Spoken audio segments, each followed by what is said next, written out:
Hello everybody. In this video we're going to talk about prime cost. So prime cost is a good chunk of our expenses, our two biggest expenses, labor cost and food cost. And we work them together quite often because it's sort of like a teeter-totter effect, right? If food cost goes up because we're buying pre-made products, our labor cost can go down. And if our labor cost goes up because we're making everything from scratch, our food cost generally goes down. So they work hand in hand together, right? So a lot of the times we'll look at the two of them together as a performance indicator, right? So our prime cost is going to be our cost of goods sold plus our labor cost, right? Generally, if we look at our total percentages of expenses, this is going to be somewhere in the 60s to 65, sometimes a little bit higher percentage of our overall sales, right? So first example, how do we calculate this, right? So we really calculate by adding the two together. So this one, our weekly cost of goods sold is $1,730. And our labor cost for that same week is $1,589. So our prime cost for that week is $3,319. Right? Pretty straightforward, right? If we were to turn that into a percentage, we'd need to know what our total sales were for that same week.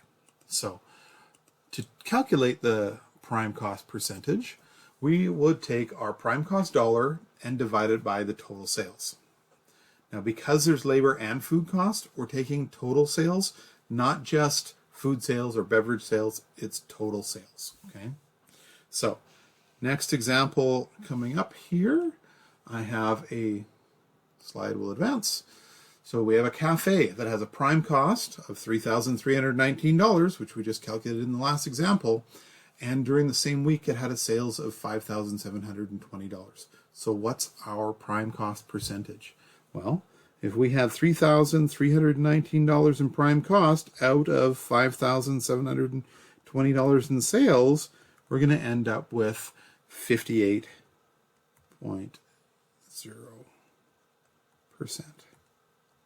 So out of our total sales, right? Total sales, we had this much was food cost and this much was labor cost. And that whole percentage here is 58%. So we have 42% left of our total sales for profit on all our other expenses, right? Okay. So by reducing prime cost percentage by reducing food, beverage, or labor costs without increasing others usually leads to higher profit, right? If we try and make any of those pies smaller in our pie chart that I just drew, hopefully if we control all our other costs, the profit wedge will get a little bit bigger, right? Prime cost percentage must not be cut at the expense of the business's quality standards, otherwise long-term revenue or profit may suffer. What it's talking about here is, okay, we have an operating steakhouse, and we've got people coming into our steakhouse, and we buy AAA beef the whole time. Now, we have people coming into our steakhouse, but we've dropped it to single A. So our quality's dropped. We're saving money, but are the customers getting what they expect? And if the customers aren't getting what they expect, they could leave.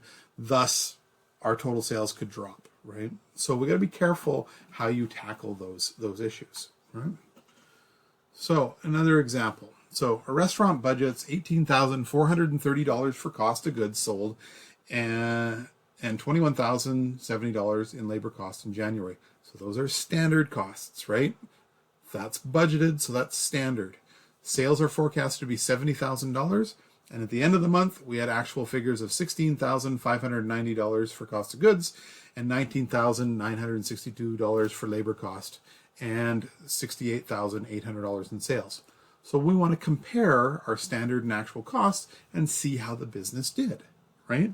So for a question like this, I like to break it out. So we've got standard and actual, right? And we had our cost of goods. We had our labor cost. We'll figure out our prime cost. And then we had our sales, right? So our standard was our budgeted. So we had budgeted $18,400 in cost of goods, $18,430. Our labor cost was budgeted at $21,070, and our sales were at $70,000. Now our actual, we did a cost of goods of $16,590 and a labor cost of $19,962. Keep my dollar signs on here. And total sales of $64,800. Okay, so our prime cost is going to be these two added together and these two added together, right? So our prime cost for our standard prime cost is going to be $39,500. And our prime cost for our actual is going to be $36,552. So what's our percentage now, right? So 39.5 out of 70,000 gives us a standard prime cost percentage of 56.4. And our actual of 36,552 divided by $64,800 gives us a percentage of 56.4%. So even though our revenue dropped, they managed to control their costs. Let me move this over a little bit so we can have some more room here. So what's our difference between our standard and actual for our cost of goods? Well, 18,430 minus 16,590 gives us, make our VAR here. So we had a difference of $18,040. We dropped. We didn't spend $1,840. And our labor went from 21,070 minus 19,962. So we dropped our labor $1,108.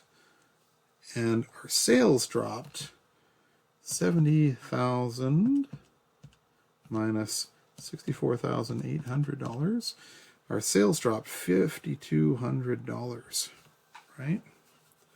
So our sales dropped a lot, $5,200. But we managed to drop our labor cost and our food cost, or our cost of goods, in proportion so that we managed to maintain that 56.4%. So in this case, management did very well. They recognized that their sales were dropping, and thus they didn't spend as much on cost of goods, and they started cutting back on their labor to maintain that 56.4% prime cost. They managed both their cost of goods and their labor cost effectively to maintain that size of the pie. Went from $70,000 down to $64,800, but they still kept that 56.4% the same. So they kept their profit percentage most likely the same percentage, although the dollars dropped, but they didn't, if they hadn't done this work up here, they would have lost a lot of profit, right? Okay, that concludes our chapters on labor cost.